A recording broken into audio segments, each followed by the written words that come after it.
গোপন রুম অর্থাৎ একটি সরকারি ভবনের ভিতরে যেই গোপন রুম সেটি কিন্তু আমরা দেখতে পাচ্ছি। এই উপদেষ্টার রুমে আমরা কি পেলাম যে মদের বোতল পেয়েছি, উইস্কি পেয়েছি।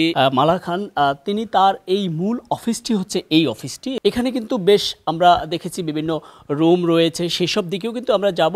ওয়াশরুমে যাওয়ার জন্য এই দরজাটি করা হয় এবং এই দরজার ভিতরে যদি একটু দেখানোর চেষ্টা করি তাহলে আপনারা দেখতে পাচ্ছেন যে যেই সুন্দর করে একেবারে ছবি ফ্রেম করা, বিভিন্ন অ্যাওয়ার্ড পাওয়া সেসব অ্যাওয়ার্ডগুলো এখানে রাখা হয়েছে। যদি লক্ষ্য করা যায় গোপন রুমে যাওয়া হয় সেটি কিন্তু এখানে, অর্থাৎ এখানে যদি আপনাদেরকে দেখানোর চেষ্টা করি তাহলে দেখতে পাচ্ছেন যে গোপন রুমের যে দরজাটি রয়েছে সেটি হচ্ছে এই দরজাটি। স্যান্ডেলিনা সো, রূপচর্চায় আভিজাত্য।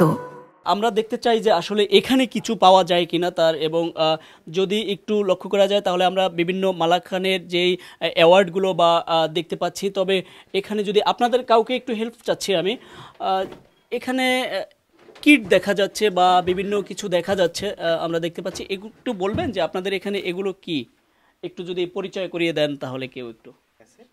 অর্থাৎ প্রেগন্যান্সি টেস্ট যেটাকে বলা হয় সেরকম কিছু আমরা দেখতে পাচ্ছি এখানে। সরকারি অফিসে আসলে কেন এটা আসবে, এটা আমারও আপনার মতো প্রশ্ন। যেখানে হচ্ছে এগুলো আসলে খুবই পার্সোনাল বিষয়, এক কথায় বলতে গেলে এগুলো মানুষের আসলে বাসায় থাকার কথা। এটা হচ্ছে কেন অফিসে আছে সেটা আমিও বলতে পারবো না। তো যেটা ধারণা করা যেতে পারে যে উনি হয়তো কোনো ধরনের সম্পর্কে লিপ্ত ছিলেন। দর্শক আপনারা দেখতে পেয়েছেন যে মালা খানের রুমটি এবং মালা খানের যেই অফিস কক্ষের পাশে যেই অনৈতিক কাজ করা যে রুমটি ধারণা করা হচ্ছে, এবং সেই রুমটিতে কিন্তু আমরা যাব এবং এই রুমটি হচ্ছে আবার এক উপদেষ্টার রুম, সেটি জানবো কোন উপদেষ্টার। এবং এই উপদেষ্টার এখান দিয়েও কিন্তু একই দরজা রয়েছে, আয়নাঘর। অর্থাৎ দুই পাশের রুম থেকে অফিস থেকে কিন্তু এই আয়নাঘরে যাওয়ার দুটি দরজা রয়েছে, অর্থাৎ কারো অফিসের মাধ্যমে কেউ যেতে হবে না।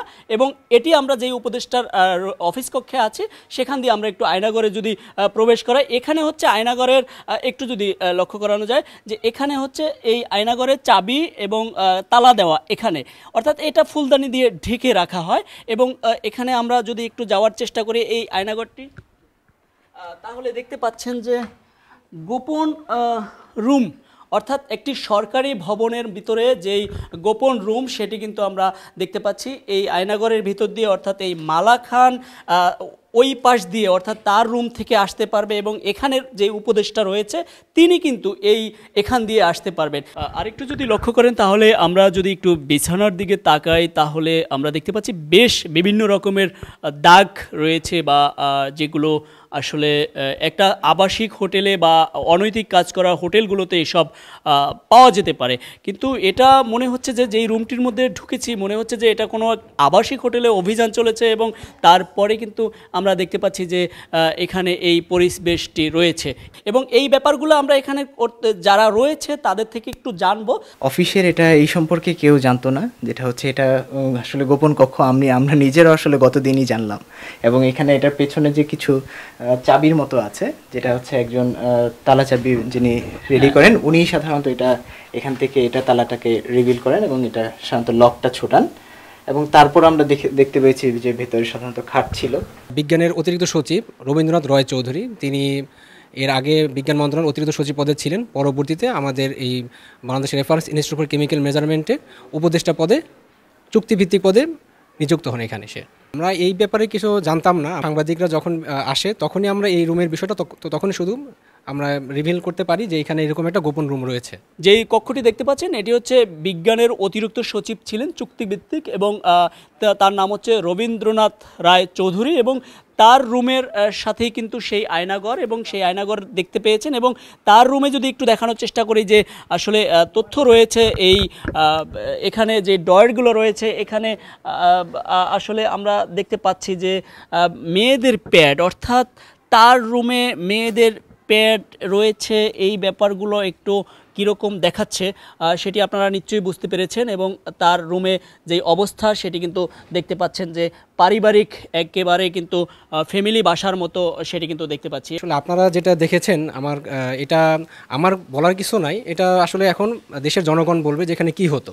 আমরা উপদেষ্টার আসলে এখানে কি আছে একটু আমরা দেখার চেষ্টা করব। যদি আপনারা একটু কেউ হেল্প করবেন ডয়ারটি খোলার জন্য একটু। একটু আমরা সরাসরি দেখানোর চেষ্টা করব। আসলে আমরা দেখতে পাচ্ছি সরিষার তেলের বোতল, অর্থাৎ এই বোতলের প্যাকেটটা হচ্ছে ওই গোপন রুমে, আর উপদেষ্টার রুমে হচ্ছে এই সরিষার তেলের বোতলটা রয়েছে। আর আমরা দেখতে পাচ্ছি যে এটি হচ্ছে হুইস্কি, এটা ব্র্যান্ড স্কচ হুইস্কি। হুইস্কি দেখতে পাচ্ছি, এটাও একটি, এটা আমি বলতে পারবো না এটা কি, যেহেতু হুইস্কির সাথেই রয়েছে এটিও, এবং এটি নিশ্চয়ই মদের বোতলের মতোই দেখা যাচ্ছে। ভিতরে কি আছে? হচ্ছে ওয়াইনের বোতল মনে হচ্ছে। আমরা যেগুলো দেখতে পাচ্ছি, অর্থাৎ এই উপদেষ্টার রুমে আমরা কি পেলাম, যে মদের বোতল পেয়েছি, উইস্কি পেয়েছি, এবং বেশ কিছু যেই ওষুধও পাওয়া গিয়েছে এরকমও দেখছি। যেই গোপন রুমটি রয়েছে সেখানে কিন্তু আমরা বেশ কিছু যেই সরঞ্জাম পেয়েছি সেগুলো আসলে একেবারে কিন্তু অনৈতিক কাজে ব্যবহার করা হয় সেরকমটাই কিন্তু বলা যেতে পারে। আমরা শুনেছিলাম যে এরকম কিছু একটা আছে, সত্যি কথা বলতে সেটা যে এইরকম অবস্থা বা এরকম কিছু, সেটা আমাদেরও কল্পনার বাইরে ছিল। তো লাস্ট যখন হচ্ছে এই জিনিসটা উন্মোচন হলো তখন সবার মতো আমরাও বিস্মিত হয়েছি।